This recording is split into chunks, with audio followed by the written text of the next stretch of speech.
Hello dear friends, तो मैं हूँ आरती। संस्कृति आईएएस यूट्यूब चैनल पे आप सभी का स्वागत है। मैं हाजिर हूँ एक नए विषय को लेकर के। जब भी गर्भ निरोधक दवाइयों के बारे में बात करते हैं, तरीकों के बारे में बात करते हैं, तो ज़्यादातर जिम्मेदारी आ जाती है महिलाओं पर कि महिलाओं को ही गर्भ निरोधक दवाइयाँ अपनानी हैं, तरीके अपनाने हैं। पुरुषों को जो है ज़्यादातर इसे बाहर रखा जाता है। बाहर रखने का सबसे बड़ा कारण यहाँ पर यह भी रहा है कि ज़्यादा रिसर्च नहीं की और पुरुषों के पास विकल्प भी ज़्यादा मौजूद नहीं थे। इसी वजह से वैज्ञानिक लंबे समय से रिसर्च कर रहे थे कि कोई ऐसी चीज़ बनाते हैं जो गर्भ निरोधक चीजों में पुरुषों के लिए सम्मिलित हो पाए, मतलब पुरुष उसको इस्तेमाल कर पाए। तो एक नई तकनीक खोजी गई है जिसके माध्यम से बोला जा रहा है कि ये तकनीक अगर पुरुषों पर, मतलब अगर इंसानों पर सफल हो जाती है तो शुक्राणु का जो उत्पादन है, जो स्पर्म प्रोडक्शन होता है, उसको हम कुछ दिनों के लिए बंद कर देंगे तो एक तरीके से गर्भ निरोधक जैसा ही काम हो जाएगा।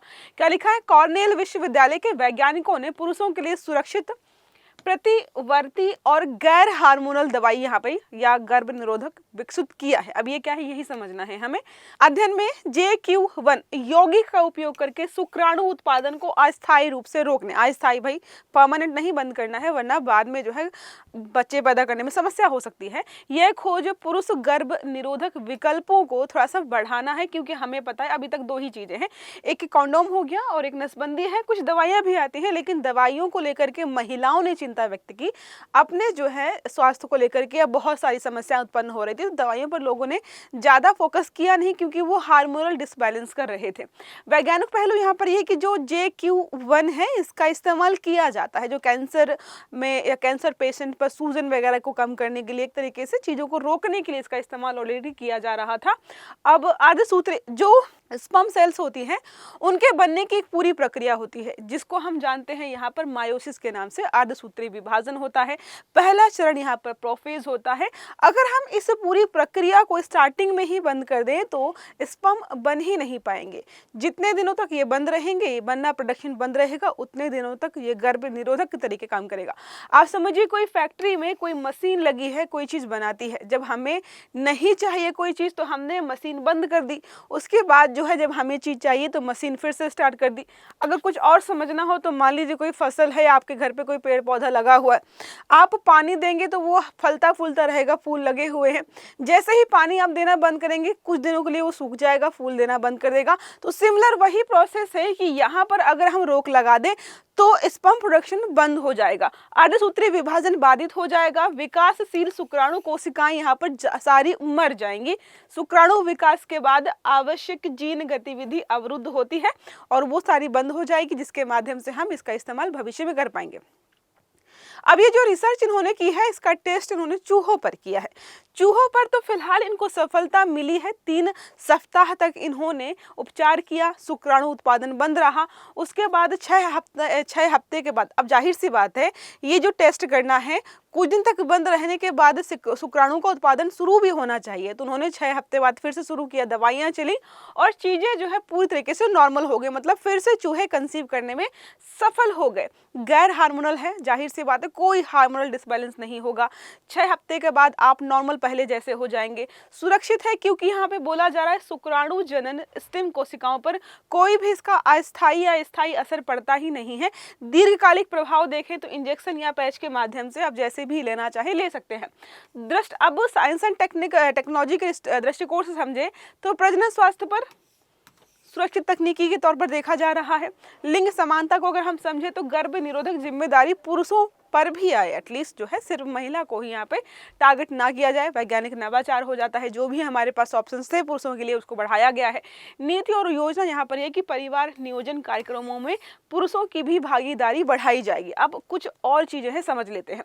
वर्तमान में पुरुषों के लिए कौन कौन सी गर्भ निरोधक चीजें अवेलेबल है? पहला हो जाता है कॉन्डोम्स, यौन संबंध के दौरान इस्तेमाल किए जाते हैं। शुक्राणु प्रवेश को यह रोकता है। यौन संचरित जो सेक्सुअली ट्रांसमिटेड डिजीज होती है उनसे सुरक्षा प्रदान करता है, लेकिन बार बार आपको क्या है उपयोग करना पड़ता है। नसबंदी हो गया एक स्थायी बंदोबस्त तो कह सकते हैं इसको। शुक्राणु नलिकाओं को काट दिया जाता है, आपको दोबारा से नॉर्मल होना है तो फिर से आपको क्या करना होता है, ऑपरेशंस करा करके आप नॉर्मल हो सकते हो। विफलता की दर यहाँ पर होती है 0.15%, कुछ मामलों में पलटा जा सकता है। नेक्स्ट बात करते हैं, गर्भ निरोधक गोलियां भी आई थी बीच में, काफी चर्चा में थी, लेकिन महिलाओं ने मना कर दिया। गैर हार्मोनल और प्रतिवर्ती थी, रोजाना सेवन करना होता था, शुक्राणु उत्पादन को अस्थायी रूप से रोकती थी, मूड या यौन क्रिया पर यहाँ पर कोई भी असर नहीं पड़ता था। सेवन बंद करने पर पुनः आपको जो है शुक्राणु उत्पादन शुरू हो जाएगा।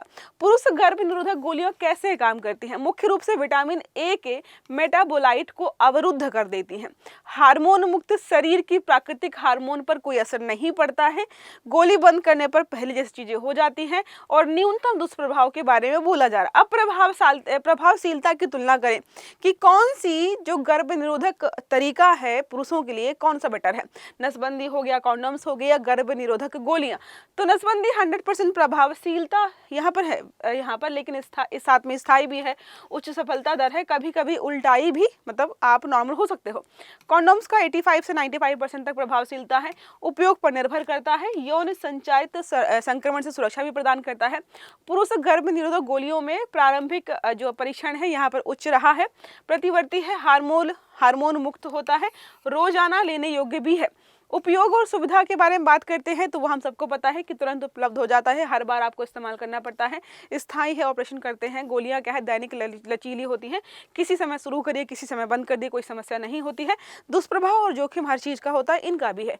कॉन्डोम्स क्या है, लेटेक्स एलर्जी या जलन संभव हो जाती है। दूसरे में नसबंदी, हल्का दर्द सूजन होती है, शल्य प्रक्रिया जोखिम भरी होती है। नेक्स्ट है पुरुष गोलियां, न्यूनतम दुष्प्रभाव है, मूड या कामेक्षा प्रभावित नहीं होती है, ये बोला गया है।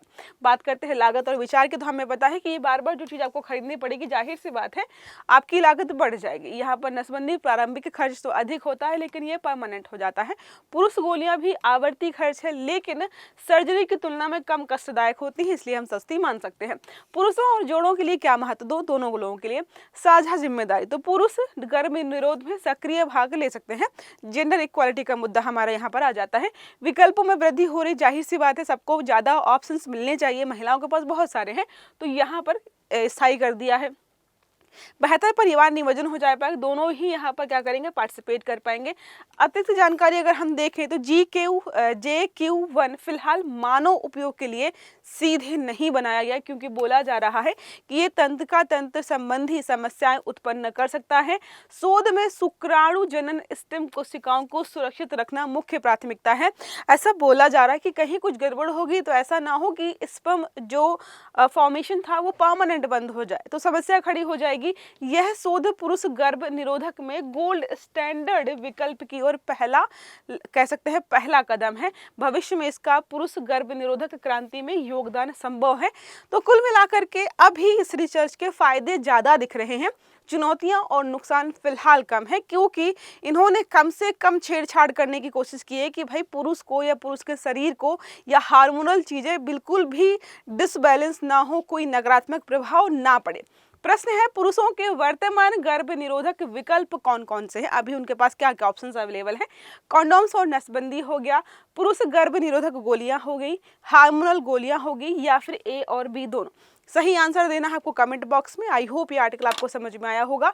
अगर वीडियो अच्छा लगा है तो लाइक करना है, चैनल को सब्सक्राइब करना नहीं भूलना है, बेल आइकन दबाना है ताकि इस प्रकार के सभी आर्टिकल्स आपको समय पर मिलते रहें। तो अच्छे से पढ़िएगा। Have a good day. Thank you.